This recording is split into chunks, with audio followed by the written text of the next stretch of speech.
बिस्मिल्लाहिर्रहमानिर्रहीम। नाज़रीन, आज की इस वीडियो में मैं आपके सामने एक ऐसी चीज़ बताऊंगा, एक ऐसा अमल बताऊंगा कि अगर आप वो अमल इख्तियार करते हैं तो यकीन जानिए कि जो मुसीबतें और जो दुख बंदे की किस्मत में अगर लिखी हुई हैं तो इनमें से बहुत से अल्लाह करीम जो है उससे जो है वो माफ़ी देते हैं, वो बला डाल देते हैं।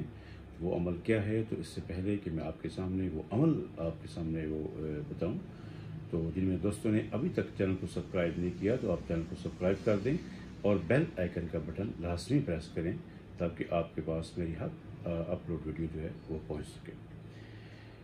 नबी रहमत सल्लल्लाहु अलैहि वसल्लम के अरशाद का मफ़हूम है कि सदका एक ऐसी चीज़ है कि जो कि बेशुमार ख़ताओं को टाल देता है, बेशुमार मुसीबतों को ख़त्म कर देता है। तो यकीन जानिए कि ज़ाती तौर पर कितनी दफ़ा ऐसा तजर्बा हुआ कि जब भी कोई परेशानी आई, जब भी कोई दुख आई, किसी दोस्त को आई, मुझे आई, तो जब ये अमल इख्तियार किया तो अल्लाह करीम ने उससे मेहरबानी की जो है वो अता फरमाई। मौत अटल है, ज़िंदगी का एक वक़्त जो है वो मुकर्रर है, वो कोई भी टाल नहीं सकता। लेकिन ऐसा करने से अल्लाह करीम बहुत सी तकलीफ़ों से जो है वो निजात दे सकते हैं। अब इसमें यह है कि क्या चीज़ सदका की जाए, क्या सदका उसमें कितना करना चाहिए।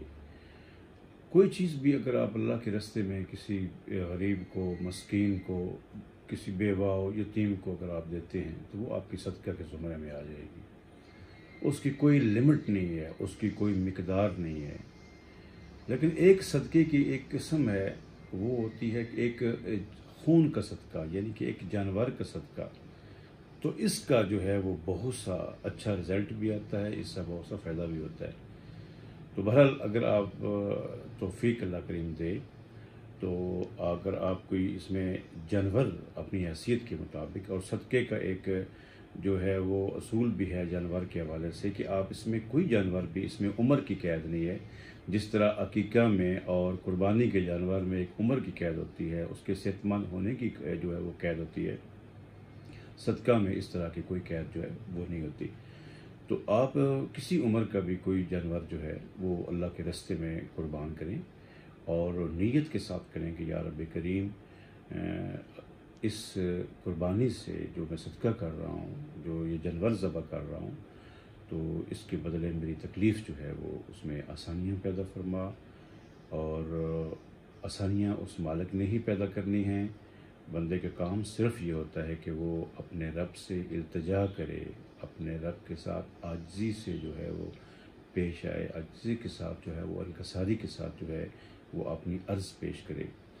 तो इसमें सदक़े के हवाले से एक ये भी आता है कि जब आप कोई जानवर सदका करते हैं तो उसकी कोई चीज़ भी आप अपने घर में रखने के जो है वो उसमें जवाब नहीं रख सकते। जिस तरह कुर्बानी या अकीक़े में हम अपने घर में रख सकते हैं अपनी मर्ज़ी के मुताबिक, रिश्तेदारों को भी देते हैं, लेकिन सदक़े के हवाले से आप कोई जो है वो अपने घर में नहीं रख सकते। और इसमें इस हद तक है कि उसकी जो रस्सी है जिससे वो जानवर को आप पकड़ के लेके आए हैं, वो रस्सी भी आपने जो है वो सदका करनी है। उसकी कीमत भी जो है वो गुरबा में दे देनी, या किसी गरीब को आप पैसे वो रस्सी दे दें। और उसका जो खाल है, उसका जो चमड़ा है जानवर का, वो भी आपने सदक़े में करना है, वो भी उसकी कीमत जो है वो किसी गरीब को दे देनी है। और उसके बाद जो आप कसाई को ज़बह करने में जो उसको मजदूरी देते हैं वो आप भी इससे अलग होनी चाहिए। हमारे बाज़ का ऐसा होता है कि जो चमड़ा होता है हम कहते हैं कि आप ये चमड़ा ले जाओ, यही तुम्हारी मजदूरी भी होगी, लेकिन आपको मजदूरी अलग देनी होगी और चमड़े के जो पैसे हैं वो उसकी कीमत जो है वो आपने अलग जो है वो गरीबों को सदका करना है। अगर आप उसको कहते हैं कि ये आपका चमड़ा ही ले जाएं, बेशक आप उसकी मजदूरी में वो दे दें, लेकिन चमड़े की कीमत उससे पूछ लें, वो आप अलग किसी को जो है वो सदका करें। बहुत ज़बरदस्त अमल है, अपनाइएगा। मुझे उम्मीद है कि इंशाअल्लाह ये अमल आप जब अपनाएंगे तो यकीनन इंशाअल्लाह बहुत से मामलात में अल्लाह करीम जो है वो आसानी पैदा फरमाएंगे। नबी रहमत सल्लल्लाहु अलैहि वसल्लम के हर एक फरमान में حکمتیں ہیں، اس میں برکتیں ہیں، اس میں رحمتیں ہیں۔ اللہ کریم ہمیں اتباع نبوی صلی اللہ علیہ وسلم نصیب فرمائے۔ اللہ کریم ہمیں اپنے حضور جھکنے کی توفیق عطا فرمائے۔ دعاؤں کے ساتھ اجازت چاہوں گا۔ السلام علیکم ورحمۃ اللہ وبرکاتہ۔